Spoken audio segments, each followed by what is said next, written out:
halad kaniya sa labing maayong abot sa inyong yuta. Kung buhaton mo kini, mapuno sa abot ang imong mga kamalig o manubra ang imong bino. So, unsa may kuan nino?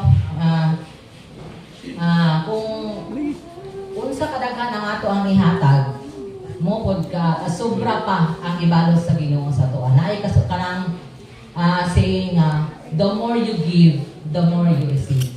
Dili na ito na ikakuha kita nga, kung muhatag ta, murag mahutdan na nunta.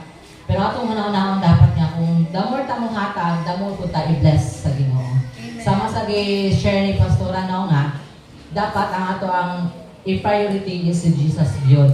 So, sa atong paghimog kuan nga priority ginato si Jesus, mahimong punta nga kanang mahimong punta nga generous ba sa ato ang mga paghatag diha sa iya. Kay sama na sa akong gikaingon nga dili gid ta mawad-an kung mahimo ta nga generous sa paghatag diha sa ato ang mga tithes and offering. Ato naman gid nasulayan, wala man kita nagutman.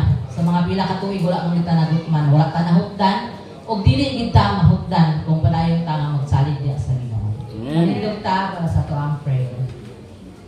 Ang puta Lord, salamat ani kaputagon mo God, salamat sa imong mga katawan nga niakaron nga kaputagon Lord. Panalangin niya ang mga kamot nga maghatag Ginoo, ang mga businessman, ang mga farmers, ang mga workers Lord. Salamat Ginoo sa padayon nga imong pagpanalangin Ginoo sa matag usa. I pray Lord God ang mag-gather nga money Ginoo, mahimaya ka Lord God, magamit lamang sa imong gingharian. We give you glory, we give you honor. In Jesus' name I pray. Amen.